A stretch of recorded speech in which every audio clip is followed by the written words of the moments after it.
අද දිනේදී ජාතික ජනබලවේගයේ වශයෙන් අප මෙම මාධ්‍ය සාකච්ඡා පවත්වනු ලබන්නේ. ඉතින් මමත් සමග මෙම මාධ්‍ය සාකච්ඡාවට සම්බන්ධ වෙනවා. ජාතික ජනබලවේගයේ ජාතික ලයිස්තු නියෝජනය කරන කොළඹ රාගම වෛද්‍ය පීඨයේ මහාචාර්ය වෛද්‍ය ක්‍රිෂාන්ත අබේසේන මැතිතුමා, ඒ වගේම ජාතික ලයිස්තු නියෝජනය කරන වෛද්‍ය රිස්වි මැතිතුමා, මම බිමල් රත්නායක. අප මෙම මාධ්‍ය සාකච්ඡාව පවත්වන්න තීන්දුව කළේ විශේෂයෙන්ම මැතිවරණයට තව සතියක නැත්නම් දින කිහිපයක් තමයි වෙන් වෙලා තිබෙන්නේ. ඒ නිසා ජනතාව මැතිවරණයේදී තමන් ගන්න බලාපොරොත්තු වෙන තීරණය පිළිබඳව කල්පනා කරමින් ඉන්න මොහොතක් නිසා තමයි අපි විශේෂයෙන්ම හිතුවේ ජනතාවට ඊටම වැදගත් බරපතල වශයෙන් සාකච්ඡාවට ගත යුතු, කල්පනා කළ යුතු කරුණු කිහිපයක් ජාතික ජනබලවේගයේ වශයෙන් අවධාරණය කළා. ඒ වගේම අප බලාපොරොත්තු වෙනවා සුවිශේෂීව මතුවලා තිබෙන සමහර ගැටලු පිළිබඳවත් මේ මාධ්‍ය සාකච්ඡාවේදී කරුණු කිහිපයක් අවධාරණය කරන්න. දැන් ඔබ දන්නවා පසුගිය මාස 8ක පමණ කාලයක් මෙම පොදු ජන පෙරමුණු පාලනය දැන් ආණ්ඩු කරමින් සිටිනවා. මේ ආණ්ඩු කරන ක්‍රියාවලිය ඇතුලේ පේන්න තිබෙන එක ප්‍රධානම කරුණක් තමයි ජනතාවගේ ප්‍රශ්න පිළිබඳව තිබෙන බරපතල අසංවේදීකම සහ ජනතා ප්‍රශ්න සමච්චලයට ලක් කිරීමේ පැහැදිලි ගුණයක්, පැහැදිලි ස්වභාවයක් පොදු ජන පෙරමුණේ නායකයන් තුලින් පැහැදිලිව පේන්න පටන් අරන් තිබෙනවා. මොකද උදාහරණ වශයෙන් අපි ගණනාවක් කියන්න පුළුවන්.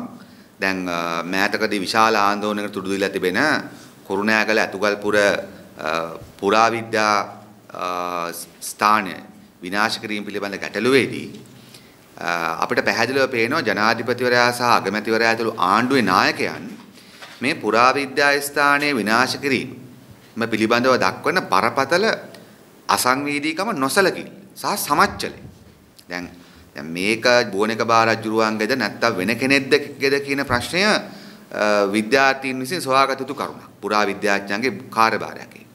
නමුත් පැහැදිලිව මේක පුරාවිද්‍යා ස්ථානයක් ලෙස අතීත පොතපතේ තිබෙනවා, කුරුණෑගල පිළිගැනීමක් තිබෙනවා.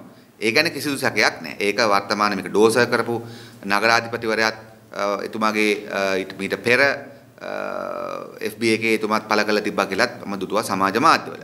ඉතින් ඒ කෙසේ වුණත් මේ ප්‍රශ්නයේදී ආණ්ඩුවේ හැසිරෙන විදිය ගත්තොත් අපිට පේනවා සමාජයක් කම්පාලා තිබෙනවා. මොකද අපි දන්න අපේ රටේ සුවිශාල වශයෙන් පුරාවස්තු විනාශ වෙලා තිබෙනවා. පුරාවිද්‍යා දෙපාර්තමේන්තුව විසින් හඳුනාගත්තු පුරාවිද්‍යාත්මක ස්ථාන 2,50,000ක් වශයෙන් අපේ රටේ තිබෙනවා. ඒ 2,50,000න් සංරක්ෂණය කරගන්න පුළුවන් වෙලා තිබෙන්නේ මා දන්නා තරමින් 10,000කටත් වඩා අඩු ප්‍රමාණයක්. ඒක තව අතිවිශාල ප්‍රමාණයක් සංරක්ෂණයවත් කළා නැහැ. එසේ තිබෙදී මේ ආකාරයට රටේ පාලකයන් විසින්ම මේවා විනාශ කරනවා. හැබැයි රටේ පාලකයන් මේ පිළිබඳව බරපතල අසංවේදීකමක් තමයි දක්වන්නේ. කිසිදු සැලකිල්ලට දක්වන්නේ නැහැ. දැන් ජනාධිපතිවරයා ජනතාවගේ ඇස් වහලට වැලි ගහන්න, මනසට වැලි ගහන්න දැන් එතුමාපත් කරන්න යනවා පුරාවිද්‍යා පනත සංශෝධනය කිරීමේ කමිටුවක්. අපි ජනාධිපතිවරට කියන්න කැමති ජනාධිපතිවරුන්ට පනත් සංශෝධනය කිරීමේ බලයක් නැහැ මේ රටේ ව්‍යවස්ථාව. පනත් නිර්මාණය කිරීමේ සහ මුලින්ම බලය තිබෙන්නේ පාර්ලිමේන්තුවට. එම නිසා තමන්ගේ වැරදි කරපු ඒ අපරාධකරුවන්ට නීතිය ක්‍රියාත්මක කරන්න නොදී පොලිසිය සහ අධිකරණය පාගගෙන, පොලිසිය සහ අධිකරණය බෙල්ල පාගගෙන මේ පුරාවිද්‍යා ස්ථානයේ ඩෝසර් කරපු අපරාධකරුවා රකින්න ගමන් පුරාවිද්‍යා පනත් සංශෝධනය කිරීම වගේ වංචනික, ව්‍යාජ, අසංවේදී වැඩ කිරීම අපි ඇත්තටම හෙලා දකිනවා, කනගාටු වෙනවා. ඒ වගේම ඔබ දන්නවා පරිසර විනාශය. අතිවිශාල පරිසර විනාශයක් කරා මේ ආණ්ඩුව. පරිසරය දේශපාලනය පක්ෂයකට අයිති දෙයක් නෙමෙයි. හැබැයි මේ පරිසරය විනාශ කිරීම ගත්තොත් විශාල වශයෙන් කළා. දැන් පසුගිය සතියේ ඔප්පු වුණා අභියාචනාධිකරණයේ තීන්දුවකින් විශේෂයෙන්ම පරිසර නීතිවේදී කණ්ඩායමක් විසින් දාන ලද නඩුවක් මගින් ආණ්ඩුවට බලයක් නැති වැඩක් කළා තියෙන්නේ කියලා. ගෝඨාභය රාජපක්ෂ මහතා ප්‍රමුඛ කැබිනට් මණ්ඩලයේ නීති විරෝධීවයි ගල් වැලි බොරළු ප්‍රපස් ප්‍රවාහනය කිරීම සඳහා බලපත්‍ර අවශ්‍ය නැහැ කියලා තීන්දුවක් කරන් තිබෙනවා. Tamanට නැති බලයක් ආරූඪ කරන් වැඩ කළා තිබෙනවා. ඒ නිසා අභියාචන අධිකරණය තහනම් කළා. හැබැයි මේ වෙච්ච විනාශය අපි අහනවා දැන් කොහොමද ගෝඨාභය රාජපක්ෂ මහතා සහ පොදු ජන පෙරමුණේ නායකයන් ගෙවන්නේ? ඒවා මේ රටේ ජනතාවට අනාගත පරම්පරාවට ගෙවන්නේ කොහොමද? අන්තිම අසංවේදී පාලනයක් කියන්නේ ඒක ඉතාම හොඳින් ඔප්පු වෙනවා. ඒ නිසා මේ පිළිබඳව විශාල වශයෙන් පරිසර වේදී කරුණු කියද්දී ආණ්ඩුව පරිසර විනාශය ගැන අසංවේදීව කටයුතු කළේ. ඒක ඔබ දන්නවද කොරෝනා තත්ත්වය. දැන් කොරෝනා රටේ තවම තිබෙනවා.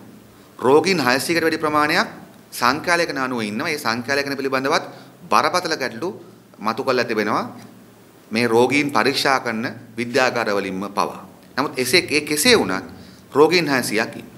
600කට ආසන්න ප්‍රමාණය. ඊළඟට තවම හරියට ත්‍රිවිල් පාක් එකේ ත්‍රිවිලරක වැඩ කරන්නේ නැහැ. හයර් එක නැහැ. තාම හෝටලේ ඇරලා නැහැ. තාම කොළඹ ඉදිකිරීම සමාගම් වල කටයුතු පටන් අරගෙන නැහැ. තාම දේශීය සහ විදේශීය සංචාරකයන් ගමන් කරන්නේ නැහැ. සෞඛ්‍ය අමාත්‍යාංශම කියනවා සංචාරය කිරීම තහනම් කියලා. විනෝද චාරිකා යාම තහනම් කියලා. ඒවා සීමා කරන්න කියලා. ඒ නිසා රටේ ආර්ථික ක්‍රියාවලිය අඩපණ වෙලා තිබෙන්නේ. කොරෝනා තාම යනතුරු තිබෙනවා. හැබැයි ඒ නිසා ජනතාවගේ ආර්ථිකය ඉතා බරපතල ලෙස බිඳ වැටලා තිබෙනවා. හැබැයි ඔබ දන්නවා කොරෝනා ආපු අප්‍රේල් මාසේ ආණ්ඩුව රුපියල් 5000ක් දුන්නා. මැයි මාසේ 5000ක් දුන්නා. ඊට පස්සේ දැන් ජුනි මාසේ කොරෝනා තියෙනවා 5000ක් නෑ. ජුලයි මාසේ කොරෝනා තියෙනවා. නිසුන්ට ආර්ථිකයක් නෑ. හැබැයි ආධාරයක් නෑ. නිසා අපිට පේන දේ තමයි ජනතාව ඊටම අමාරුවෙන් ජීවත් වෙනවා. ඒ ආධාරය ලබා දෙන්නෙත් නෑ. ඊට අමතරව ඔබ දන්නවා ඊටාත්ම අසංවේදී විදියට බඩු මිල වැඩි කරලා ජනතාව පීඩාවට පත් කරලා තිබෙනවා. ජන දුක ගැන සංවේදීකමක් නැති පාලනයක් බව පැහැදිලිව පෙන්눔 කරලා තිබෙනවා. ඒ වගේම ඔබ ගත්තොත් එහෙම ඔබ දන්නවා පසුගිය ජනාධිපතිවරණයේදී විශාල වශයෙන් සාකච්ඡා වෙච්ච දෙයක් තමයි මේ ශුද්ධ මූල්‍ය ණය ගත්තු මිනිසුන් මුණ දීලා තිබෙන බරපතල ගැටලු. ඔබ දන්නවා ශුද්ධ මූල්‍ය ණය උගුල කියන එක ජාතික ප්‍රශ්නයක් පමණක් නෙමෙයි ජාත්‍යන්තර ප්‍රශ්නයක්. මේ වෙන විට ශුද්ධ මූල්‍ය ණය මගින් ලෝක පරිමාණයේ අසරණභාවයට ඊළඟට සීදිනසා ගැනීම වලට පත්වෙච්ච ජනතාවගේ ප්‍රමාණය දසලක්ෂ ගණනාවක් නිසා එක්සත් ජාතීන්ගේ සංවිධානයේ විශේෂ කොමසාරිස්වරයෙක් පත් කළ තිබෙනවා මේ ශුද්ධ මූල්‍ය ණය අර්බුදය සම්බන්ධයෙන් මැදිහත් වෙන්න. මේක අතිශය බරපතල ප්‍රශ්නයක්. අපේ රටේ අවම වශයෙන් ග්‍රාමීය ජනතාවගේ ලක්ෂ 100කට ආසන්න ප්‍රමාණයක් මේ ශුද්ධ මූල්‍ය ණයගුලට අහු වෙලා තිබෙනවා. ඔබ ඕනෑම ලංකාවේ සිංහල වේවා, දෙමළ වේවා, මුස්ලිම් වේවා ඕනම ග්‍රාමීය ප්‍රදේශයක ගිහිල්ලා බලන්න අඩුම ගානේ කාන්තාවන් මේ ශුද්ධ මූල්‍ය සමාගම් අඩුම ගානේ 3කටවත් ගොදුරු වෙලා තිබෙනවා. ඒ නිසා අපි දුටුව පසුගිය අවුරුද්දේ 200කට ආසන්න පිරිසක් සීදි විනාශා ගත්තා. පෞල් විනාශලා තිබෙනවා. මේ ප්‍රශ්නේ අපි දන්නවා. එතන මේ පිළිබඳව මේ ණය කපා හරිනවා කියලා තමයි පසුගිය ජනාධිපතිවරණයේදී වර්තමාන පාලකයන් බලය ඉල්ලුවේ. ඒතර අපි හිතනවා මේ ජනතාවගේ විශාල ප්‍රමාණයක් බලය ලබා දුන්නා. ඒ ශුද්ධ මූල්‍ය ආයතන සීමා කරනවා කියලා ඒවයි පොලි අනුපාතිකයේ 30 සිට 220 දක්වා තිබෙනවා. අසීමාන්තික සූරාකෑමක් කරනවා මේ අහිංසක දුප්පත් මිනිසුන් විශේෂයෙන්ම කාන්තාවන්. ඉතින් මෙය වළක්වනවා කියලා ඇවිල්ලා කිසිම දෙයක් මේ මාස 8 කළා නැහැ. අඩු ගානේ ජනාධිපතිවරයා නිකන් ප්‍රකාශයක්වත් නිකුත් කළා නැහැ. ඒ විතරක් නෙමෙයි අද වෙනකොට ගත්තොත් එහෙම අර ණය සහන ආධාර ලබා දුන්නා මාස 2කට ඒක වැඩ ඉවරයි කොහොමත් ඒකවත් හරියාකාරව මේ ශුද්ධ මූල්‍ය ආයතන වලට ලබා දීලා නැහැ. එම නිසා අතිශය පහළ පන්තික ජනතාවක් මේක විනාශ වෙමින් තිබෙනවා. කාන්තාවන් විශේෂයෙන්ම ඔවුන් තමයි මේ පීඩනයට අහු වෙලා තිබෙන්නේ. හැබැයි ඒ සම්බන්ධව ආණ්ඩුව සම්පූර්ණයෙන්ම අසංවේදීව සිටිනවා. ඒ නිසා අපි දකින දේ තමයි ඔබ බලන්න 104 පොලියට ආණ්ඩුවට සම්බන්ධ දේශපාලඥයන්ට ආණ්ඩුවට ඍජුව උදව් කරපු ව්‍යාපාරිකයන්ට 104 පොලියට කෝටි 100 නෑ දීලා තියෙනවා. අපි දන්නවා ඒක. දැන් මේ කොරෝනා වලින් පස්සේ 104 පොලියට කෝටි 100 නෑ ගත්තු ආණ්ඩුවට රඟින්ම සම්බන්ධ ව්‍යාපාරිකයන්ගේ නම් අපි දන්නවා. සමහර අය ව්‍යාපාරිකයොත් නෙමෙයි අතට. කෝටි 100ක ව්‍යාපාරයක්වත් නැහැ සමහර අයට. කෝටි 100ක ණයක් දුන්නාට. හැබැයි ශුද්ධ මූල්‍ය වෙනුවෙන් මොනවද මේ පාලකයන් කළා දෙන්නේ? මේ අහිංසකම කාන්තාවන් වෙනුවෙන්. මොකක්ද ආණ්ඩුවේ ඇති වෙලා තියෙන සංවේදීතාවය? කිසිවක් කළ නැහැ. ඒ නිසා ඡන්දයට කලින් ශුද්ධ මූල්‍ය සම්බන්ධව ආණ්ඩුවෙන් සහනයක් නැතිනම් අපි රටේ ජනතාවට කියන්න කැමති අගෝස්තු 5න් පස්සේ ඔබේ බෙල්ල පාගන මැරෙන්න වෙන කිසිදු සහනයක් ලැබෙන්නේ නැහැ. ඒ වගේම තමයි ඔබ දන්නවා වැඩිහිටියන් සම්බන්ධ කාරණා. දැන් විශේෂයෙන්ම වැඩිහිටියන්ට විශ්‍රාමයට වැඩි කළ තිබුණේ ජනවාරි 1 වෙනිදා. මේ පාලකයන් ඇවිල්ලා ඒක නතර කළා. දැන් අපි හිතුවා මේක ඡන්දේ ලං වෙලා ලබා දෙයි කියලා. මොකද නමුත් අද අපිට පේනවා අගෝස්තු 5ට කලින් වැඩිහිටියන් ගැන එක වචනයක් කතා කරන්නේ. දැන් ජනාධිපතිතුමා අගමැතිතුමා දෙන්නමත් වැඩිහිටියෝ. අවුරුදු 70 ඉක්මපු දෙදෙනෙක් ඉන්නේ. ඒ නිසා වුන්ටත් මේ වැඩිහිටි වයසට ලැබෙන දැනෙන දේවල් දැනිය යුතුයි. හැබැයි අපිට පේන දේ තමයි වැඩිහිටියන්ගේ ප්‍රශ්න වෙනුවෙන් කිසිදු තැකීමක් නැහැ. ඒ විශ්‍රාමයට ලබා දෙන්නේ නැහැ. ඒ කියන්නේ වචනයක්වත් කියන්නේ ප්‍රතිපත්ති ප්‍රකාශනයකවත් අඩු ගානේ වචනයක් කියන්නේ විශ්‍රාමයට වෙනුවෙන් අපි මෙහෙම කරනවා කියලා බොරුවට හරි කියන්නේ. ඒ විතරක් නෙමෙයි. ඔබ දන්නවා පසුගිය සති දෙකකට පමණ පෙර විශ්‍රාම වැඩිහිටියන්ට අර 15%ක පමණ වැඩි පොලියක් ලැබෙන ස්ථාවර තැන්පතු ක්‍රමයක් තිබෙනවා. පසුගිය අවුරුදු ගාණක් තිස්සේ තිබෙන. දැන් පසුගිය සති දෙකකට පමණ පෙර ආණ්ඩුවෙන් තීන්දුවක් ගත්තා. කැබිනට් ප්‍රකාශකවරයා දැනුම් දුන්නා. මොකද්ද? මේ 15% පොලිය ඊට වඩා අඩු ප්‍රමාණයකට මට මතක විදියට 8ට වගේ ප්‍රමාණයට අඩු කරනවා කියලා. ඒක ප්‍රකාශ වුණා. ඒක විශාල වශයෙන් රට තුල අවධානය ලක් වුණා. ඊට පස්සේ තමයි ආණ්ඩුව මේක ඡන්ද අලාභය දැනකලා. මේක ආණ්ඩුවට ඡන්දයට අවාසි වෙයි කියලා හිතලා තමයි දැන් ආණ්ඩුව తాවකාලිකව නතර කරලා තිබෙන්නේ මේක කරන්න නැහැ කියලා. නමුත් අපි දන්නවා මේවා සියල්ල මුදල් අමාත්‍යාංශය සාකච්ඡා කරපුවා. කැබිනට් මණ්ඩලය සාකච්ඡා කරපුවා.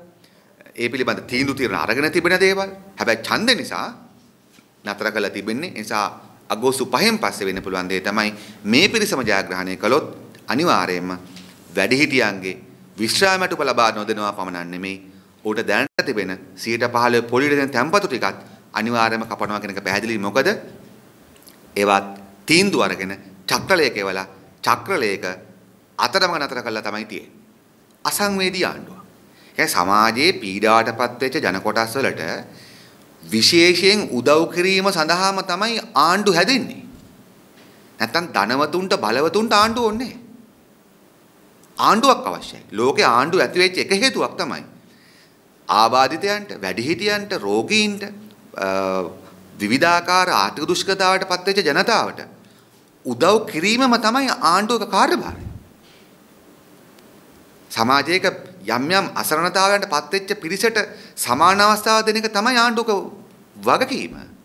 දැන් ඒ පිරිස ගැන තමයි මේ අසංවේදීව කටයුතු කරගෙන යන්නේ. ඊළඟ ගත්තොත් එහෙම ඔබ දන්නවා මේට කලිනුත් මේ ස්ථානෙම සාකච්ඡා කරා ලංකාවේ දැන් කොරෝනා රෝගය තිබෙනවා. හැබැයි රටේ අනිත් සෑම දෙයක් පොළවල් සියල්ල විවෘත කරලා තිබෙනවා. බසාර ඔක්කොම විවෘත කරලා තිබෙනවා. රැස්වීම වල ජනාධිපති අගමැතිවරයා දෙන්නගේ රැස්වීම වල කිසිදු නිරෝධායන නීතියක් නැහැ. ඒවා අමුයේ කඩනවා. ඒවට සෞඛ්‍ය අංශවල මැදිහත් වීමකුත් නැහැ, පොලිසිය මැදිහත් වීමකුත් නැහැ. අපිට පේන විදිහට මැතිතුමා කොමිසමටත් දැන් ඒවා පේන්නේ නැහැ වගේ. ඒ රටේ ඒවා ඔක්කොම එහෙම වේගෙන යනවා. හැබැයි රටේ ආගමික උත්සව, සංස්කෘතික උත්සව සියල්ල තහනම් කරලා තිබෙනවා. ඒවට ජනතාව සහභාගීව තහනම් කරලා තිබෙනවා. ඒ නිසා අතිවිශාල ප්‍රමාණයක් ආර්ථික වශයෙන් ජීවත් වෙන, විශේෂයෙන්ම සංචාරක වෙළඳාමෙන් ජීවත් වෙන ලක්ෂ 5කට ඍජුව ලක්ෂ 15කට ආසන්න වශයෙන් බලපාන මේ අයගේ ආර්ථික සහමුලින් මිදවටලා තිබෙනවා. ඒ නිසා දැන් වුන් දිගටම ආණ්ඩුවෙන් ඉල්ලනවා සීමිත පාලිත තත්ත්වයන් යටතේ මේ සංචාරක වෙළෙන්දන්ගේ ඒ ව්‍යාපාර කරගෙන සීමිත ආකාරයට කුඩා ආගමික ස්ථානවල මේ කටයුතු කරන්න අවස්ථාව දෙන්න කියලා. හැබැයි ඒකට අසංවේදී ඒක ඇහෙන්නේ නැහැ. ඒක ඇහෙන්නේ නැහැ. ඒ ගැන උමනාවක් නැහැ. ඒ නිසා අර තමන්ගේ හිතවතුන්ට කෝටි 100 ණය දෙනවා. හැබැයි මේ සංචාරක වෙළඳාමෙන් ජීවත් වෙන මිනිසු ගැන අසංවේදී ආණ්ඩුවක්. ඒ වගේම විදේශගත ශ්‍රමිකයන්ගේ ප්‍රශ්නය බලන්න. අද 40කට වැඩි ප්‍රමාණයක් මැරිලා තියෙනවා කොරෝනා හැදලා විදේශගත ශ්‍රී ලාංකිකයන්. ඔවුන් මාස 4කට වඩා දුක් විඳිනවා, නොවිඳිනා දුක් විඳිනවා, මිනිස්සු අඬනවා, වැළපෙනවා තානාපති කාර්යාලය ඉස්සරහා. රටක් වශයෙන් අපි කවදද මෙහෙම තත්ත්වයටපත් උනේ? අපේ රටේ මිනිස්සු 100,000 ගණනින් ගිහිලා තානාපති කාර්යාලය ඉස්සරහා අපිව බේරගන්න කියලා යුද්ධ කාලෙවත් හඬ නැගුවේ නැහැ. කුවේට් යුද්ධ කාලෙවත් මෙච්චර මිනිස්සු හඬ නැගුවේ නැහැ. අද මේ පාලකයන් තමන්ගේ හිතවතුන් ඥාතීන් ලන්ඩන් වලින් USA වලින් ෆ්‍රැන්ක්ෆර්ට් වලින් ගෙන්නනවා. හැබැයි මැදපෙරදිග ලංකාවේ විදේශ නිමේ 90%ක් එන්නේ මැදපෙරදිගේ. මා දන්නා තරමින්. මොකද අනිත් රටවල් වල ඉන්නේ පවුල් පිටින් පදිංචි වෙලා ඔවුන් ලංකාවට මුදල් ලැබන්නේ අඩුවෙන්. ඔවුනුත් විශාල සේවයක් කරනවා නමුත් අඩුවෙන් යවන්නේ. මැදපෙරදිග තමයි සම්පූර්ණයෙන්ම මුදල් ලංකාවට එවන්නේ. කෝ ඒ සංවේදීභාවය ආණ්ඩුවේ. ඒ විතරක් නෙමෙයි. ඔබ බලන්න අද පවුල් එක දසදහස් ගණනක් ඉන්නවා ලංකාවේ. තමන්ගේ සාම පුරුෂයාට රස්සාව නැති වෙලා මැදපෙරදිග. තමන්ගේ අම්මට රස්සාව නැති වෙලා මැදපෙරදිග. දැන් සල්ලි වන්න විදියක් නැහැ. ඉතින් අන්තිම අසංවේදී පාලකයක් කියලා කියන්නේ ඒකයි. රට වෙනුවෙන් විශාල භූමිකාවක් කරන විදේශගත ශ්‍රී ලාංකිකයන්ව නොසලකා හැරලා එක වචනයක් ජනාධිපති කතා කරන්නේ. එක වචනයක් අගමැති කතා කරන්නේ. අගමැතිතුමා කතා කරන්න ඕනේ නැති යල්පලුත් කතා කරනවා. වල්පලුත් කතා කරනවා. හැබැයි එතුමාට මතක් වෙන්නේ මේ රටේ කාන්තාවන් ලක්ෂ ගණනක් විදේශගතව දුක් විඳිනවා කියන. ඉතින් ඒ නිසා අසංවේදී පාලනයක් කියලා අපි කියන්නේ ඒකයි. ඒ නිසා මම මේක ගොඩක් සමාජ සංවාද ලක් වෙච්ච දෙයක්. නමුත් මේක වචනයක් කියන්න ඕනේ. ඔබතුමාලා බලන්න. බැසිල් රාජපක්ෂ මහතා මෑතකදී වට්ටක්ක වගා කරන ගොවීන් සම්බන්ධ කියපු දේ. එතුමාගේ ප්‍රකාශ මොකක්ද තියෙන්නේ? එතුමා කියන්නේ මේ වට්ටක්ක ගොවියෝ නිකන් කම්මැලිකමට එක වගා කරන්නේ වට්ටක් ඇට දෙකක් දානවා. ඒ කියන්නේ වට්ටක්ක ගොවිය ජොලියේ ඉන්නවා. මම හරි සාමාන්‍ය භාෂාවෙන් කියනවා. මම ජොලියේ ඉන්නවා. FB එකේ ස්ක්‍රෝල් කර ඉන්නවා. ඒ ඉන්න ගමන් ඇට දෙකක් දානවා ගිහිල්ලා කුඹුරට. ඊට පස්සේ ආයි පොඩි ආතල් අරගෙන පොඩි ජොලියක් කරගෙන ඉඳලා මාස 3කට පස්සේ ගිහිල්ලා වට්ටක්ක ටික කඩාගෙන එනවා. ඒ ටික කඩාගෙන ඇවිල්ලා නොච්චියා ගමට හරි විලාච්චියට හරි අනුරාධපුරයට හරි දඹුලට හරි ගෙනල්ලා ගෝඨාභය රාජපක්ෂ මහත්තයාට කියනවා මේක විකුණලා දෙන්න කියලා. දැන් බැසිල් මහත්තයා කියන්නේ ඒකනේ. නමුත් අපි දන්න දේ තමයි වට්ටක වගාව බැසිල් මහත්තයා මල්වානේ ගේ හදපු තරම් ලීසින් කරන්න පුළුවන් දෙයක් නෙමෙයි. එතුමන් නම් පුළුවන්. වට්ටක වගා කරන්න බිම් සකස් කරන්න ඕනේ. පොහොර යොදන්න ඕනේ. ඊට පස්සේ ඇට සිටවන්න ඕනේ. ඊට පස්සේ දිලීර වලින් ආරක්ෂා කරගන්න දින 10න් 15න් කට සැරයක් විවිධාකාර කෘෂි රසායන දාන්න බෙහෙත් යොදන්න ඕනේ. දිලීරනාශක යොදන්න ඕනේ. බලා ගන්න ඕනේ. බැසිල් මහත්තයාට සල්ලි වෙන තරම් වේගෙන් වට්ටක හැදෙන්නේ නැහැ. මෙතන ප්‍රශ්නේ තියෙන්නේ ඒක නෙමෙයි. මෙතන ප්‍රශ්නේ තියෙන්නේ ගොවිතැන කළමනාකරණය කිරීම සම්බන්ධව ප්‍රශ්නයට වඩා මේ මොකක්ද තියෙන්නේ? මේ සමච්චලයේ තියෙන්නේ. මේ සමච්චලය. තමන් මොන අපරාධ කරත් මොන වැරද්ද කළත් මොන තරම් රටේ මහජන මුදල් හොරකම් කළත් මොන ජරා වැඩේ කරත් තමන්ට ඡන්දය හම්බ වෙනවා කියන විශ්වාසය මේ පොදු ජන පෙරමුණේ නායකයන්ට අපේ රටේම ජනතාවගේ කොටසක් හදලා දීලා තිබෙනවා. අපේ රටේම ජනතාවම ඔවුන්ගේ විශාල බොරු වලට රැවටිලා මේ අසංවේදී ජනතාව සමාජයට ලක් වෙන පාලකයන්ට කිසිදු බරක් නැතුව ඡන්ද දීලා ඔවුන්ගේ හිස උදුම්මලා තිබෙනවා. ඒසවුන් වට්ටක් ගොවියා සෞතු කරනවා. ඔවුන් සෞඛ්‍ය සේවිකාවන් සෞතු කරනවා. ඔවුන් විදේශගත ශ්‍රී ලාංකිකයන් සමච්චලයට ගන්නවා. කොරෝනා බෝම්බ කියනවා. නේද? ඒ නිසා අපි ඔබට කියන්නේ ඒකයි.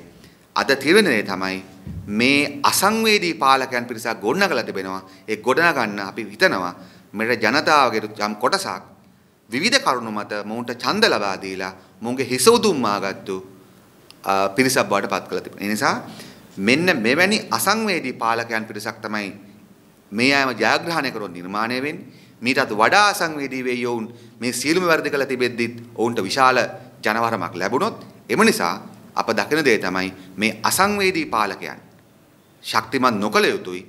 ඒ නිසා තමයි මේ අසංවේදී භාවයට විරුද්ධව සංවේදී ඇත්ත දේශපාලනය කරන ඇත්ත මිනිසුන්ගෙන් සමන්විත මාලිමාවට ඡන්ද දෙන්න කියලා අපි ඉල්ලා සිටින්නේ. ඒ වගේම මම අවසාන කරුණ කියන්න කැමති අපේ වෛද්‍යවරු දෙදෙනාගේ අදහස් දැක්වීමට පෙර ඔබ දන්නවා දැන් ආණ්ඩුව බලය ඉල්ලනවා පාතාලය මර්ධනය කරන්න.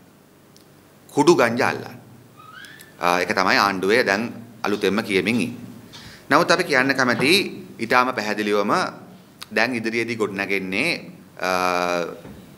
වැරදිලාව ජයග්‍රහණය කළොත් ගොඩනැගුණොත් ගොඩනැගෙන්නේ රාජපක්ෂ පවුලේ පාලනයක් මිසක් පොදු ජන පෙරමුණු පක්ෂයේ පාලනයක් නෙමෙයි. ඔබ දන්නවා දැනට රාජපක්ෂවරු දෙදෙනෙක් ගෝඨාභය මහතාත් බැසිල් මහතාත් රට දැනට පාලනය කරනවා. ඊට අමතරව දැන් රාජපක්ෂවරු 6ක් ඡන්ද ඉල්ලනවා. ඒතර ඒ 6යි 2යි 8යි. ඒ වගේම අපි දන්නවා මහින්ද රාජපක්ෂ මහතාගේ පුතුන් දෙදෙනාත් දේශපාලනයේ සක්‍රියව ඉන්න අනිත් දෙදෙනාත්.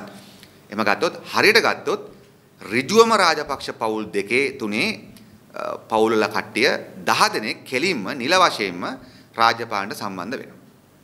එතකොට පොදු ජන පෙරමුණේ අනිකුත් මැති ඇමතුරුන්ට සිද්ධ වෙන්නේ ෆුඩ් බෝඩ් එකේ යන්න. ඔවුන්ට රාජ්‍ය පරිපාලනට සම්බන්ධ වෙන්න හම්බ වෙන්නේ නැහැ. ඔවුන්ට රාජපක්ෂවරු කාර් එකකුයි කොඩියකුයි දෙයි. ඇමතිකමේ කාර් එකයි ඒක කොඩියයි දෙයි. රටේ සල්ලි වලින් වියදම් කළා වාහන ටිකක් දෙයි බෑකප් යන්න. ඒ අරෙන්න රාජ්‍ය පාලනයක් කරන්න හම්බ වෙන්නේ නැහැ. ඒ නිසා දැන් ගොඩනැගීමට නියමිතව තියෙනවා කියලා. රට තුල මතයක් ගොඩනගමින් තියෙන්නේ මේ රාජපක්ෂ පාලනයක් නිසා අපි කියන්න කැමති මේ තුනෙන් දෙකේ බලය දැන් ඉල්ලනවා කුඩු ගංජා නැති කරන්න. අපි ඊටා වගකීමෙන් කියන්න කැමති අපේ රටේ දන්න සත්‍යයක් තමයි ලංකාවේ වැඩිම කුඩු ජාවාරම්කරුවෝ, පාතාල නායකයෝ, වැලි ජාවාරම්කරුවෝ මේ සියලු දෙනා ඉන්නේ සාමාන්‍යයෙන් ඕනම වෙලාවක ඉන්නේ ආණ්ඩු පක්ෂයක් එක්ක. ඕනම වෙලාවක ආණ්ඩු පක්ෂයක් එක්ක. මොකද උන්ට ඒ රැකවරණය පොලිසියෙන් නීති අංශ වලින් වුණත් විවිධ ආරක්ෂාව ගන්න නම් දේශපාලන රැකවරණය අවශ්‍යයි කියන එක මේ අපි අමුතුවෙන් ඔප්පු කළ යුතු පාඩම් කරලා පෙන්වන්න ඕන කරන පරේක්ෂණ කළ ඔප්පු කරන දෙයක් නෙමෙයි. ඒ නිසා මේ පාතාලය මේ මාෆියාව මේවා සම්පූර්ණයෙන්ම ඉහළ සමහර ආරක්ෂකාංශ වෙනදාරින්ගේ සහ ඉහළම දේශපාලන අනුග්‍රහය මත තියෙන දෙයක් කියන එක අවුරුදු 30 40 තිස්සේ අපේ රටේ ජනතාව දන්නවා. ඒ නිසා අපි අහන දේ තමයි දැනුත් අපි දන්නවා දැන් මද්ද්‍රව්‍ය නාශකාංශයේ පොලිසිය කුඩු කිලෝ 630 ගණනක් හොයාගත්ත අධිකරණයට වාර්තා නොකරපු. දැන් අපි අහන්නේ මෙතන අහුනේ පොලිසියේ සාමාන්‍ය පහළ මට්ටමේ නිලතල තියෙන නිලධාරී. දැන් අපි පැහැදිලිවම සැක කරනවා පහළ මට්ටමේ සාමාන්‍ය නිලධාරීන්ව ඉන්ස්පෙක්ටර් ලෙවල් එකේ පිරිසකට මෙච්චර ලොකු වැඩක් කරන්න බෑ. අනිවාර්යයෙන්ම මේකට සම්බන්ධ ඉහළ පොලිස් නිලධාරීන් කීප දෙනෙක් හරි සිටිය යුතුයි. ඒක එහෙම කියන්න මේ අමුතු පරේක්ෂණ අමුතු මේ දැනුමක් අවශ්‍ය නැහැ. ඒක common sense. ඒක තේරෙනවා. ඒ වගේම ඒ අයට ආරක්ෂාව දෙන පැහැදිලි දේශපාලන බලවතුන් ප්‍රමාණයක් සිටිය යුතුයි. නාකොටික් එකේ ගබඩාවේ වාර්තා නොකරපු කුඩු කිලෝ 630ක් තියෙනවා නම් අපි කියනවා ඒකට ආරක්ෂාව දෙන දේශපාලනඥයන්ගේ ගෙවල් වල ඒවා පරීක්ෂා කළොත් කුඩු කිලෝ 600 නෙමෙයි 6000 වල් වෙන්න පුළුවන්. එම නිසා තුනෙන් දෙකේ බලය දුන්නොත් මොකද වෙන්නේ මේ කණ්ඩායමට? වෙන දේශපාලන ප්‍රශ්න, ප්‍රජාතන්ත්‍රවාදයේ සම්බන්ධ ප්‍රශ්න, කොමිෂන් සභාව හොස් කිරීම පිළිබඳ ප්‍රශ්න පැත්තක තිබී ඒවා අනිවාර්ය වෙන දේ තමයි මොකද්ද? ඔබ තුනෙන් දෙකේ බලය දෙන්නේ මේ කුඩු මුදලාවිලා ආරක්ෂා කරන කණ්ඩායමකට. ඔබ තුනෙන් දෙකේ බලය දෙන්නේ මේ හිරගවල් ඇතුලේ පාතාලයේ මෙහෙවන කණ්ඩායමකට. එම නිසා අපි ඉතාමත් පැහැදිලිව කියන්න කැමති මේ තුනෙන් දෙකේ බලය පාතාලය මර්ධනය කරන්න තුනෙන් දෙකේ බලය අවශ්‍ය නැහැ. පාතාලය මර්ධනය කරන්න රටේ තියෙන නීති හොඳටම ඇති. කල යුතු දේ වෙන්නේ පාතාලයට සම්බන්ධ දේශපාලන අනුග්‍රහ නැති කරන එක. පාතාලයට සම්බන්ධ ඉහළ ආරක්ෂකාංශ වල සම්බන්ධය කඩාවෙන් දමන එක.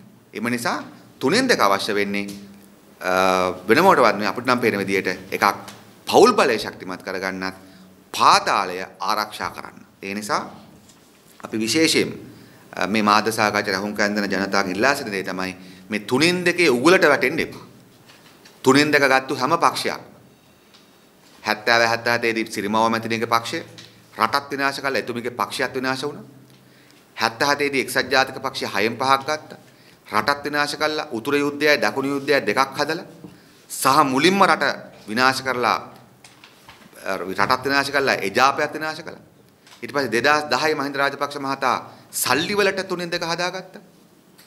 එතකොට තුනෙන් දෙක ලැබුණේ නැහැ තුනෙන් දෙක සල්ලි වලට හදාගත්තා. 2010 මහරජාවලා හිටපු මහින්ද රාජපක්ෂ මහත්තයා 2015 වෙනකොට පරදිලා මැදමුණට පල්ලම් බහින සිද්ධ වුණා. ඒ සියල්ල සිද්ධ වුණේ මතක තියාගන්න අධික බලයෙන් අධික විනාශයක් කරපු නිසා. එම නිසා අපි කියන්නේ මේ පාතාලය මර්ධනය කරන්න පාතාලේ ගෝඩ් ෆාදර්ස්ලට බෑ. පාතාලය මර්ධනය කරන්න ගෝඩ් ෆාදර්ස්ලට බෑ. ගෝඩ් ෆාදර්ස් ඉන්නේ ආණ්ඩුවේ. ඔබ දන්නවා සමහර ඡන්ද ඉල්ලන මේ ආණ්ඩුවේ හිටපු ඇමතිවරු ගෙවල් වලට මේ නාකොටික් එක නැත්නම් විශේෂකාර බලකායෝ මේ ගම පැත්තේ වට කරාම මොකද මද්‍යවනාශකාංශයෙන් තනකට වට කරාම ඒගොල්ලෝ අල්ලන්න යන්නේ එතකොට මද්‍යව මිසක් වෙන දෙයක් නෙමෙයි. ඒගොල්ලෝ මොකක් හරි මේ ජීවි විශේෂයක් බලන්න ගියා නෙමෙයි. මද්‍යවනාශකාංශය STF එකත් එක්ක ගිහිල්ලා ආණ්ඩුවේ ප්‍රබලයේ ගෙදර වට කරාම ඒ ගෙදරට ඒ වෙලාවේ හෙලිකොප්ටර් යන්නේ කවුද? වර්තමාන අගමැතිවරයා. ඒ වෙලාව හිටපු ජනාධිපතිවරයා. එම නිසා මම මේක පාතාලය මර්ධනය කරන්න පුළුවන් බැරි දෙයක් නෙමෙයි. පාතාලය මර්ධනය කරන්න ගෝඩ්ෆාදර්ස්ලට බෑ. ගෝඩ්ෆාදර්ස්ලා ඉන්නේ මේ පාලකයොත් එක්ක. මේ පාලකයෝම තමයි ගෝඩ්ෆාදර්ස්ලා. එම නිසා අපි කියන්න කැමති තුනෙන් දෙකේ උගලට අහු වෙන්න එපා. හිරගවල් සුද්ධ කරන්නම් කුඩු මර්ධනය කරන්නම් කියලා. ඒ වගේම අපි තව දෙයක් කියන්න කැමති. මේ හැම ප්‍රශ්නයකම ජනතාව හිතනවා දැඩි පාලනයකට පුළුවන් කියලා මේ ප්‍රශ්නේ විඳින්න. දැඩි පාලකයන්ට පුළුවන්කම තියෙන කුමක්? අපිට අවශ්‍ය ස්ථාවර පාලනයක්. ප්‍රජාතන්ත්‍රවාදී ස්ථාවර පාලනයක් රටකට අවශ්‍යයි. අහුම්කම් දෙන පාලනයක් අවශ්‍යයි. සංවේදී පාලනයක් අවශ්‍යයි. නීතියට ගරු කරන පාලනයක් අවශ්‍යයි. නැතුව ලොකු ඡන්දියෙක්ට රටක් හදන්න බෑ. ඒ නිසා අපි එකයි කියන්නේ රටේ ජනතාවට මේ මහා බරපතල මහා දැඩි පාලනයක් ඇවිල්ලා අපිට ගහන එක හොඳයි, අපි හිර කරන එක හොඳයි කියලා හිතන ජනතාවට අපි කියන්නේ එහෙම රටවල් හදලා නැහැ. එවැනි පාලකයන් රටවල් කැරකොප්පු කරලා අවසන් කරලා තියෙනවා. අතිශය ධනස්කන්ධයන් හොරකම් කරගන්න ගමන් රටවල් වල මිනි කඳු කොට ගහලා තමයි මේ පාලකෝ ගිහිල්ලා තියෙන්නේ. ඒ නිසා ගෝඩ්ෆාදර්ස්ලාට පාතාලය මර්ධනය කරන්න බෑ. පාතාලය මර්ධනය කළ හැක්කේ පිරිසුදු ප්‍රජාතන්ත්‍රවාදී නීතිකරුක පාලනයකට. එම නිසා අපි ඔබෙන් ඉල්ලා සිටින්නේ මාලිමාවට ඡන්දය ලබා දෙන්න කියලා. ඒ වගේම අවසාන වශයෙන් මේ මාධ්‍ය සාකච්ඡාවල අපි කියන්න කැමති මේ පාලකයන් විශේෂයෙන්ම අද රට ආර්ථික වශයෙන් වැටලා තියෙන නිසා රටේ සම්පත් චීනයට, ඉන්දියාවට, ඇමරිකාවට දෙමින් ඉන්නවා. ඒ නිසා මේ තිබෙන්නේ කොළඹ වරායේ නැගෙනහිර ජැටිය ඉන්දියාවට ලබා දීම සඳහා වර්තමාන ආණ්ඩුවෙන් ගෝඨාභය රාජපක්ෂ මහතාගේ ආණ්ඩුවෙන් එයට අනුමැතිය ලබා දීලා සම්මත කරලාද කැබිනට් පත්‍රිකාව. එම නිසා අපිට පැහැදිලි ඔවුන් රටේ සම්පත් රකින්න නෙමෙයි ඇවිල්ලා තිබෙන්නේ. ඒවා බලගතු රටවල් වලට විකුණන්න. අන්න ඒ නිසා අපි හිතනවා මාලිමාවේ වැඩි පිරිසක් පත් කළ යුතුයි මේ ජාතික සම්පත් වල ආරක්ෂාවට කියලා. ඒ නිසා මේ කරුණු ප්‍රමාණය තමයි අපිට කියන්න තියෙන්නේ. මම ඊළඟට ආරාධනා කරනවා මහාචාර්ය ක්‍රිෂාන්ත අබේසේන මැතිතුමාට එතුමාගේ අදහස් දක්වීම කරන්න. සුබදේශන මම හිතන්නේ මම පළවෙනිම කතා කරන්න කැමති මත්ද්‍රව්‍ය පිළිබඳ පොඩි විස්තරයක්. මම හිතන්නේ ඒක බිමල් සහෝදරයා කිව්වා. මම ඒකට පොඩි එකතු කිරීමක් කරන්න. අර කිව්වා වගේ අපි හැමෝටම සතුටක් දැනුණා මේ මත්ද්‍රව්‍ය පිළිබඳ පොලිසිය අය නාකොටික් අංශයේ අය මේ මත්ද්‍රව්‍ය ජාවාරමට සම්බන්ධයි කියලා. අපි හැබැයි මේක ඇහුවට අපිට මේක අවුරුදු ගාණක් තිස්සේ අපිට ලොකු සැකයක් තිබුණා. මොකද මත්කුඩු ඇල්ලුවට ඒ මත්කුඩු වලට මොකද වෙන්නේ කියන එක අපි හැමෝම ඇහුවා. එතකොට ඒ වගේම දැන් ඒක හොඳ දෙයක්. ඒ වගේම මේකට අර කිව්වා වගේ මේකට කොහෙද තියෙන මුල? මේ මත්කුඩු ජාවාරම්කාරව අනිවාර්යයෙන්ම දේශපාලනයත් සමග සම්බන්ධයි. අර අපි අදත් හිතනවා වගේ අපි හැමදාමම කියනවා මේ මත්කුඩු ජාවාරමට දේශපාලඥයෝ ඉන්නවා. ඒ දේශපාලඥයින්ගේ නම් අද හැමෝම දන්නවා. ඒ අය ඔය ප්‍රධාන දේශපාලන පක්ෂ දෙකේ අපේක්ෂක ලයිස්ට් වල ඉන්නවා. ඉතින් ඒ නිසා මේ රටේ පුරවැසියෙක් කියනවා නම් අපිට මත්කුඩු අවසන් කරන්න ඕනේ කියන එක කියනවා නම් ඒ හැමෝම හිතන්න ඕනේ මේ මත්කුඩු ජාවාරම් පාරේන්ට සම්බන්ධ දේශපාලනඥයෝ ඉන්න ඒ අපේක්ෂකයින්ටද ඔබේ ඡන්දය දෙන්න ඕනේ. එහෙම නැත්නම් ඒ කිසිම චෝදනාවක් නැති ජාතික ජන බලවේගයේ අපේක්ෂකයින්ට ඡන්දය දිය යුත්තේ කියන එක ඔබ තේරුම් ගත යුතු වෙනවා.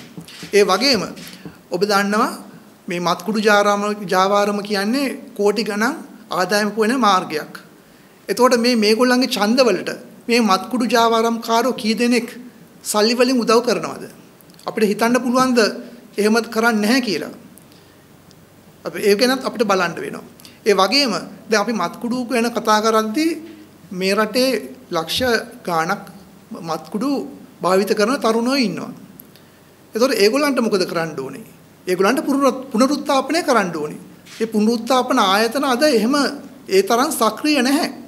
අපි අපේ සෞඛ්‍ය ප්‍රතිපත්ති, අපේ ජාතික ප්‍රතිපත්තිය, ජාතික ජන බලවේගයට සම්බන්ධ අපේ ප්‍රතිපත්තියක් තියෙනවා. ඒ ප්‍රතිපත්තිය තුළ අපි පැහැදිලිව කියලා තියෙනවා මේ මත්කුඩු අවසන් කිරීමට අපි වග බලා ගන්නවා කියලා.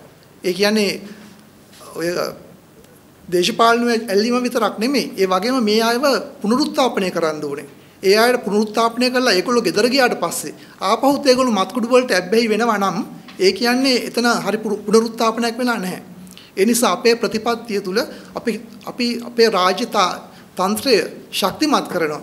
මේගොල්ලන්ට හොඳ පුනරුත්ථාපන වැඩපිළිවෙලක් සෞඛ්‍ය අමාත්‍යාංශයත් එක්ක එකතු වෙලා සෞඛ්‍ය වෛද්‍ය නිලධාරීන් සම්බන්ධ කරගෙන එහෙම වැඩපිළිවෙලක් අපේ තියෙනවා.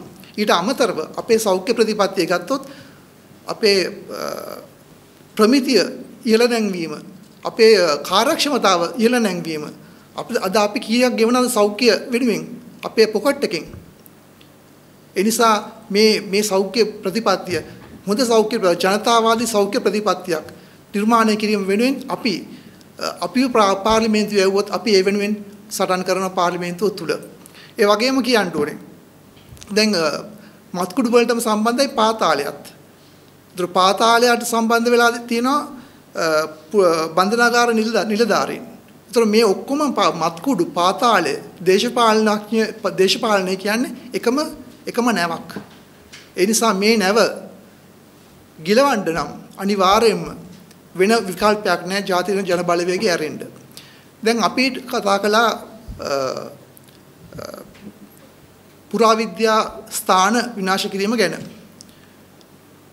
දැන් මොකද්ද අර කිව්ව විදිහටම ආණ්ඩුව නිවත රකින්නවා. දැන් මේගොල්ලන්ගේ ප්‍රතිපත්තිය නෙමේද? බලන්න ඉස්සර කාලේ කොහොමද ආණ්ඩු කළේ කියලා. දැන් අර කිව්වා වගේ මත්කුඩු අල්ලන්න ආපුවම මීගමුවට එදා ඒ අයව ආරක්ෂා කළා. මත්කුඩු කාරින්ම. අද මොකද්ද කරන්නේ? අද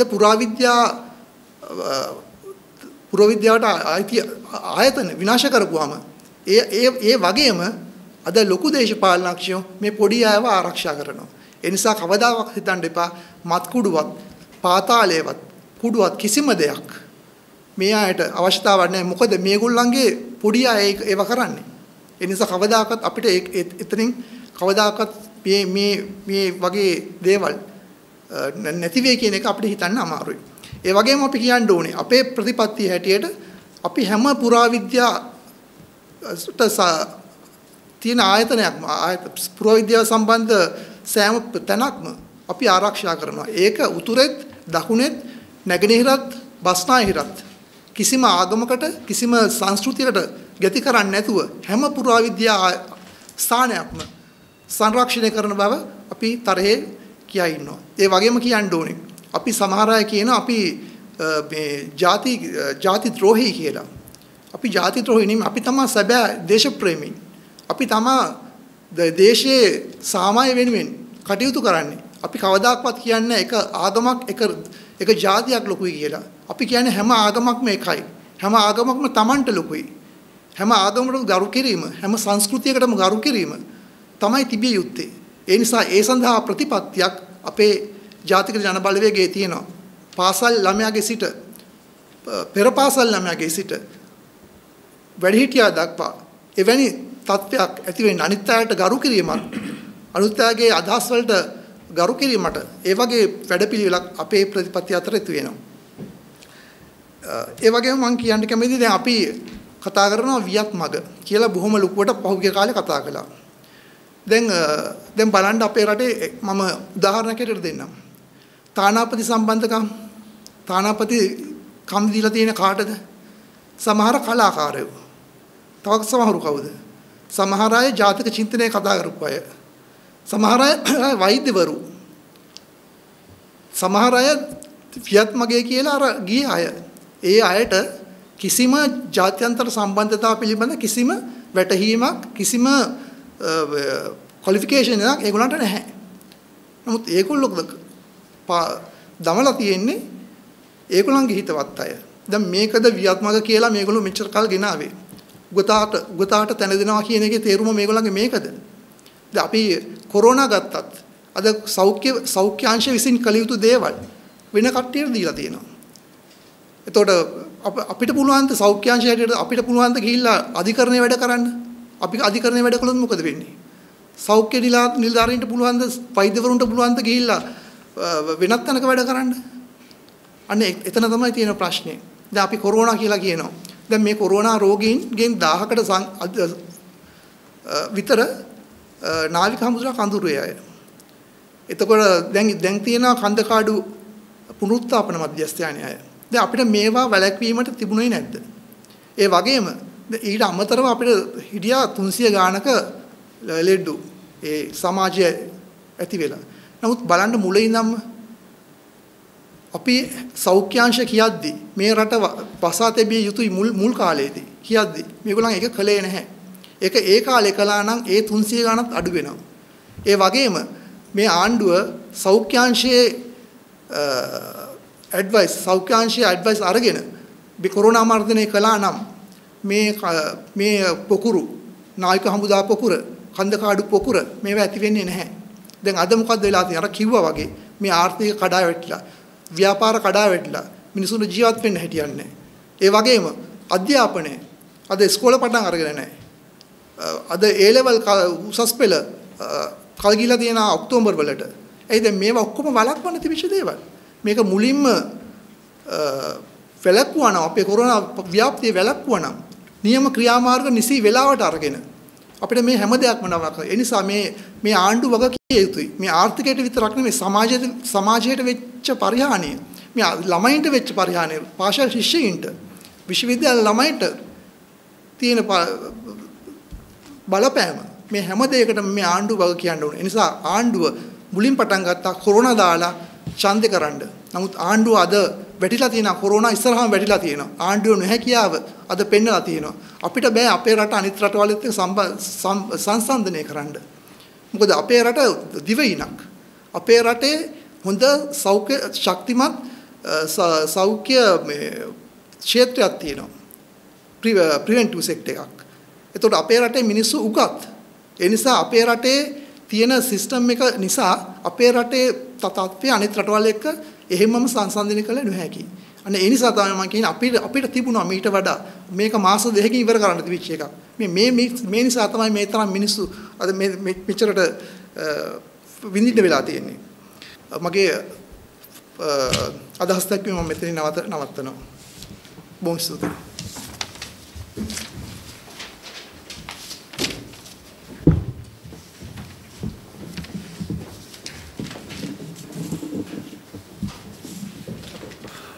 As introduced, I am Dr. Rizvi Sali. I am not a politician as such, but I am a member of I am a nominee of the national list of the Jatik Jana Balawegya. I would like to confine my talk this morning, taking the Muslim community's plight today. This is a very decisive time in the history of our community, particularly as a member of the Muslim community. I must say that our community has been ostracized for no fault or compliance of our own. From the moment, due to the senseless violence unleashed on the Catholic community on Easter Sunday last year. This census act was carried out by what we call terrorists, which we could find in any community or any country. They only had names that sounded similar to ours. They had no similarity or no affection to us or our religion of Islam, which we all adhere to. Their cursed action has no basis on the religion. I have to emphasize that. This act, ironically, going to look at it, this act that was carried out benefited a certain political party. a certain political party launched its presidential campaign within 48 hours of this act. And to think of it, the same party was ridiculed and subject to laughter by most of the country, most of the people, for the way they fought out in parliament using butter knives, chili powder, and they made a joke of themselves. Actually, they were behaving more like not children but rowdies. So this act actually was entirely covered by this heinous act that was carried out by the bombing, and it only benefited them. It became actually a springboard for their political activity for the presidential elections. Anyway, it's sad to say that these same people who fought out with the police within the premises of the National Assembly now stand out as guardians of law and order, and have portraying themselves as guardians of our society.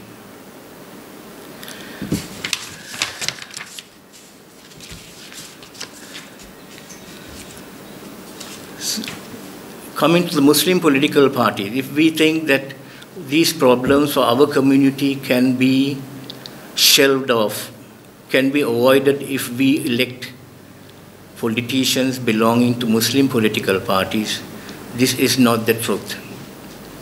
The Muslim political parties, very sad to say, sold our Muslim votes to the main two parties for ministerial perks, deputy ministerial perks, and other officers other high officers, and they themselves helped themselves to it.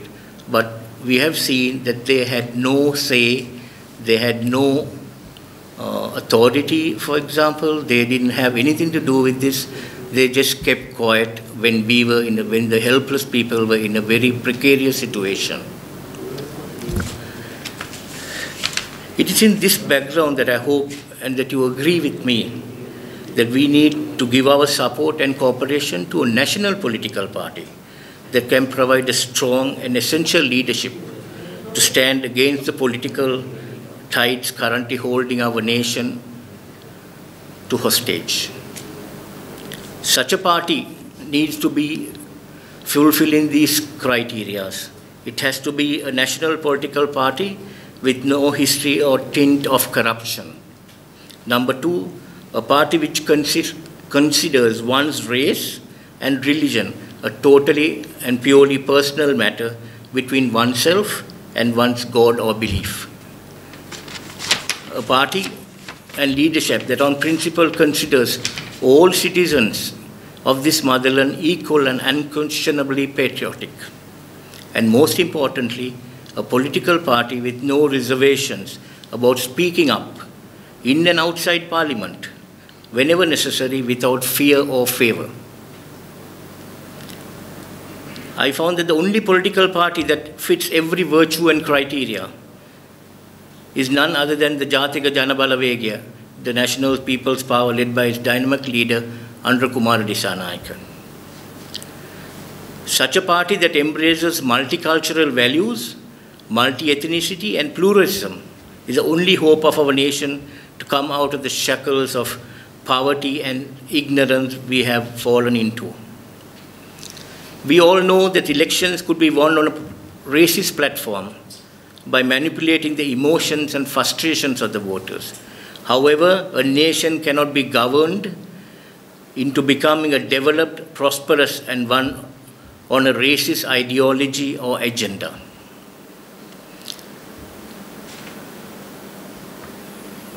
It is very sad to note that we have been put one against the other. Political parties have played into the emotions of the majority of this nation that has put the neighbor against the neighboring shop person against the neighboring shop, and we are bickering and fighting, and there's bloodshed and even murder, while powerful nations are walking away with chunks of our economy, chunks of our land, chunks of our revenue generating institutions. We have really become a laughing stock of the world. If anybody would read any of the economic magazines, they'll see how much Sri Lanka is being ridiculed, that we have sold ourselves. So, doesn't it seem that everything that is here, that we are in today, has been manipulated by somebody or some entity? So this is the state of affairs of this land today, of our country today. In conclusion, I would like to emphasize that racial fairness, tolerance and celebration of racial diversity is an uncompromising principle and priority when it comes to the Jatika Janabalawegaya. In contrast, the two other main political parties, though there are Muslim representations, Muslim members of parliament, they are unable to be a voice when it comes to critical moments because these parties themselves do not hold on to such principles of tolerance. Their proclamations of ethnic harmony and coexistence is only seasonal when it suits them. With that, I would like to leave you all. Thank you. Wishing you all peace and every goodness. අපගේ මාධ්‍ය සාකච්ඡාවේ මූලික අදහස් දැක්වීම අපි අවසන් කරනවා. මාධ්‍යවේදී හිතවතුන්ට යම්කිසි කරුණක් ගැන ප්‍රශ්න කිරීමට අවශ්‍ය නම් ඒ සඳහා අපිට අවස්ථාව ගන්න පුළුවන්. පක්ෂවලින් අපේක්ෂකයෝ ගැන විවේචන කතා කරා. ඊට පස්සේ මාධ්‍ය විද්‍යාවරංකාරයෝ වගේ චෝදනා එල්ල කරා. ඉතින් ඔබතුමාලාගේ පක්ෂයෙන් අපේක්ෂකයෝ ගැන පක්ෂයක් විදිහට ජනතාවට කියනවා. අනිවාර්යයෙන්. අපි පැහැදිලිවම අපේ අපේක්ෂකයන් 291ක් සිටිනවා. ජාතික ලයිස්තුව තුළ 29කුත් දිස්ත්‍රික්ක 22ක 261ක් වශයෙන් 260කුත් වශයෙන්. මේ සියලු දෙනාටම අපි වග කියනවා මේ සෑම කෙනාම වගේ කාලයක් ඇතුළතදී තමන්ගේ සමාජ දේශපාලන භාවිතාවයන් ඇතුලේ අවංකව දේශපාලන සමාජ කටයුතු කරපු අය. ඒ නිසා අපි මේ නාම යෝජනා ලබා දෙන අවස්ථාව වෙනකොට ඔවුන් කාලයේ පරීක්ෂාව ඇතුළේත් ඔවුන්ගේ වෘත්තීන් ඇතුළේත් අවංකව සමාජ දේශපාලන කටයුතු කරපු අය. අපේ නිසා වග කියනවා. අපේ පසුගිය මැතිවරණවලදී ඔබතුමන්ලගේ ලයිස්තුවල හිටපු ක්‍රිෂ්මාල් වර්ණසූරිය පස්සේ කාලෙකදී සජ්ජාතිය පක්ෂයේ අපේක්ෂකයෙක් කරන අනිත් පැත්තෙන් ජාතික ලයිස්තුවේ හිටපු ඉබ්‍රාහිම් පස්සේ කාලෙක ත්‍රස්තවාදී චෝදනා මත අත්තරංගුවටපත් වෙනවා. එහෙම බලුවොත් ඔබතුමන්ලගේ අපේක්ෂක අතර අතීතයේ බලද්දී නම් අනිත් පක්ෂවලත් එක්ක බැලුවොත් අනිත් පක්ෂවල මන්ත්‍රී විචාරකාරයෝ ඉන්නවා. ඔබතුමන්ලගේ පක්ෂයේ ත්‍රස්තවාදී චෝදනා වලට ලක් වෙච්ච අය ඉන්නවා. අතීතයේදී ওই කියන දේවල් වෙලා නැහැ මේ පක්ෂය. නෑ ඔබතුමා සම්පූර්ණයෙන්ම ප්‍රශ්නේ පටලවාගෙන තිබෙන්නේ. දැන් හොරෙක් බවට තහවුරු වෙච්ච කෙනෙක්ට අපේක්ෂකත්වය දෙන එකයි. අපේක්ෂකත්වයේ දුන්නු කෙනෙක් පසු කාලීනව වැරද්දකට අහු වෙන එකයි. මොකක්ද? දැන් ක්‍රිස්මාල් වර්ණසූරිය මහතාට මොකක්ද තියෙන චෝදනාව? ඔබතුමා අහන්න ඕනේ. එතුමා අපේක්ෂකත්වය දෙනකොට එතුමා රටේ මාව දන්නා තරමින් නීති විරෝධී කටයුත්ත කරපු පුද්ගලෙක් නෙමෙයි. එතුමා ජාතික ලයිස්තු ඉදිරිපත් වුණා. ඊට පස්සෙ එතුමා වෙනත් දේශපාලන පක්ෂකින් ඡන්ද ඉල්ලනවා. ඉබ්‍රාහිම් සම්බන්ධන චෝදනාව ගත්තොත් ඔහු දැන් අධිකරණයට බාරව ඉන්නේ. ඔහුගේ පුතුන් සම්බන්ධව තමයි චෝදනාව තිබෙන්නේ. ඉතින් 2015 අගෝස්තු මාසයේ අපි ඔහුට අපේක්ෂකත්වය දෙනකොට ඊට කලින් ඔහුට ජනාධිපති සම්මාන ගණනාවක් දීලා තිබෙනවා. මන්ත්‍රී රාජපක්ෂ මහතාත් දීලා තිබෙනවා. ජී.එල්. පීරිස් මහතාත් දීලා තිබෙනවා. ඔහු අවුරුදු 20කට අධික කාලයක් තිස්සේ කොළඹ ඊටාම ප්‍රධාන පෙළේ පිළිගත් පුද්ගලෙක්. පිළිගත් විවිධ සාහිත්‍ය සම්මාන ගත්තු ආණ්ඩුවේ අගයකට ලක් වෙයි. නිසා අප මිනිසුන් වැරදි කරන්න පුළුවන්. මිනිසුන් වැරදි කරන්න පුළුවන්. නමුත් සමස්තයක් වශයෙන් ඔබ බලන්න ඔබට චෝදනා දෙකයි ගේන්න පුළුවන් උනේ. ඒ දෙකත් ටිකක් දුර්වලයි. ඒ නිසා අපේක්ෂකත්වයේ දෙද්දී දැන් මම පැහැදිලිවම කලින් කිව්වා මහ බැංකු වංචාවෙන් සල්ලි කඩලා සල්ලි ගත් 118ක් ඉන්නවා කියලා ජනාධිපති කොමිසමෙන් කියලා තියෙනවා. ඒ 118 දෙනා මේ සජිත් පිලෙන් රනිල් පිලෙන් මහින්ද පිලෙන් ඉල්ලනවා. අපේ ජනාධිපති කොමිසම කියන්නේ. ඒ උන්ට අපේක්ෂකත්වය දීලා තිබෙනවා. ඒ නිසා අනාගතයේදී මිනිස්සු එක්කෙනෙක් දෙන්නේ කඩුපාඩුකම් කරන්න පුළුවන්, වැරදි වෙන්න පුළුවන්, වෙනස් වෙන්න පුළුවන්. නමුත් සමස්තයක් වශයෙන් ඉතිහාසෙම ආරම්භ බලන්න අප අනිකුත් දේශපාලන පක්ෂක සංසන්දනය කරද්දී ඉතාමත් ඉහළ ප්‍රශස්ත මට්ටමක අප ඉන්නවා. ඉතින් ඒකයි මම හිතන්නේ ජනතාවට කියන්න ඕනේ මිනිස්සු අපේක්ෂකත දීමේදී අපි අපට බැලිය හැකි සෑම කරුණක්ම බලලා දන්නා කියන සෑම කරුණක්ම බලලා අපි කළා. ඒ වගේම තවත් එකක් කියන්න. අපි හිතමු අපේ ජාතික ජන බලවේගයේ සමාජිකයෙක් යම්කිසි සමාජයේ වැරද්දක් වෙන දෙයක් කරා කියලා. අපේ ප්‍රතිපත්තිය කොහොමද? අපේ ප්‍රතිපත්තිය තමයි අනිත් දේශපාලන පක්ෂ කරන්නේ කොහොමද?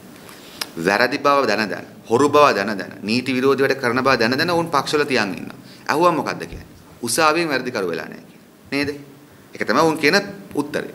අපේ භාවිතාව මොකද්ද? අපි ජවිපේ වශයෙන් ගත්ත අපේ භාවිතාව තමයි අපි උසාවියෙන් වැරදි කරනකන් ඉන්නේ නැහැ.